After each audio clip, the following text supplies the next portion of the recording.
اعوذ باللہ من الشیطان الرجیم بسم اللہ الرحمن الرحیم۔ پیارے بچوں السلام علیکم، میرا نام شیخ امتیاز ہے، میری duty P S ڈوبا zone Mawar میں ہے۔ بچوں آج تاریخ ہے 2 جولائی 2020۔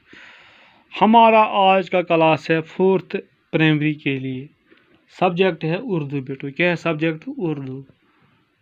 ٹاپک ہے گاندھی جی، لیسن ہے ہمارا، جو عنوان ہے آج کا ہمارا گاندھی جی۔ یہ لیسن ہم نے کمپلیٹ کی ہے بیٹو، آج ہمیں اس کے سوالات لکھنے ہیں۔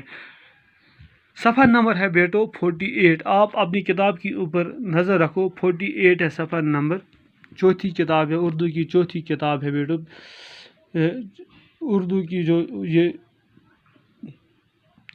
چوتھی جماعت کے لیے ہے بیٹو۔ پہلا ہے پڑھیے اور سمجھیے، پڑھیے اور سمجھیے۔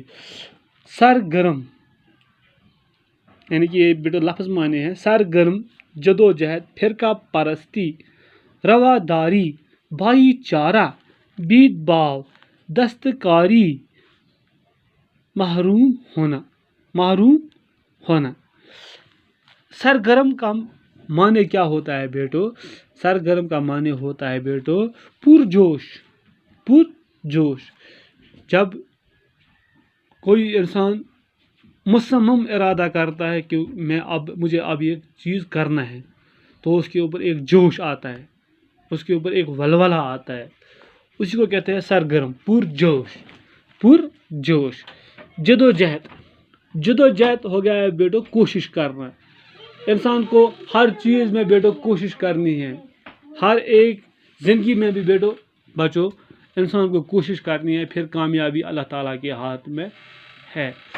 جدوجہد کا مطلب ہو گیا بیٹو کوشش۔ کیا ہو گیا بیٹو؟ کوشش۔ جدوجہد کا مطلب ہو گیا کوشش، جدوجہد کا مطلب ہو گیا بیٹو کوشش۔ فرقہ پرستی ہو گیا تنگ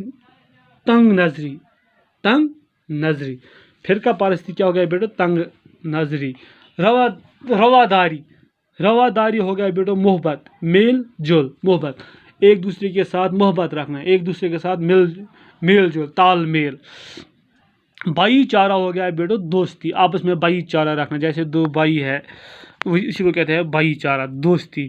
بید باؤ ہو گیا فرق، بید باؤ ہو گیا بیٹو فرق۔ دستکاری ہو گیا بیٹو ہاتھ سے چیزیں بنانے، یعنی کہ جو چیزیں ہم ہاتھ سے بناتے ہیں اسی کو ہم کہتے ہیں دستکاری بیٹو۔ کیا کہتے ہیں اس کو ہم؟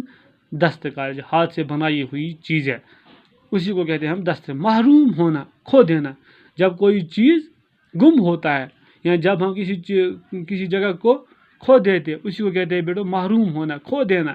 یہ ہم نے کھو دیا، یہ ہم سے دور چلا گیا، یہ ہم نے کھو دیا، یہ ہم سے گم ہو گیا ہے، اسی کو کہتے ہیں بیٹو کھو دینا۔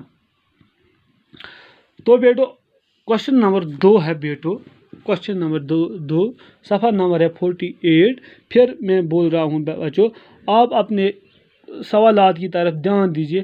گاندھی جی نے جنوبی افریقہ میں کس چیز کے خلاف آواز اٹھائی؟ یعنی کہ گاندھی جی نے جنوبی افریقہ میں کس چیز کے خلاف آواز اٹھائی؟ جو گاندھی جی تھا اس نے کس چیز کے خلاف جنوبی افریقہ میں آواز اٹھائی بیٹو؟ دوسرا کوشچن ہے ستیہ گرہ کی تحریک کہاں سے شروع ہوئی؟ یہ جو تحریک تھی یہ کہاں سے شروع ہوئی؟ تیسرا کوشچن ہے بیٹو 1946 عیسوی میں گاندھی جی نے کون سی تحریک شروع کی؟ ان سوالوں کے جوابات ہم نے بیٹو آلریڈی لکھ لیے ہیں، بہت آسان جواب ہم نے لکھے ہیں، آپ کو یاد کرنے میں یہ بہت آسانی ہو جائے گی بیٹو۔ ایک سطر میں ہم نے ان کا جواب لکھا ہے بیٹو۔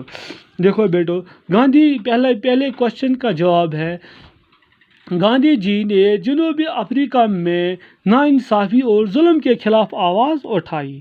گاندھی جی جو تھا اس نے جنوبی افریقہ میں ناانصافی اور ظلم کے خلاف آواز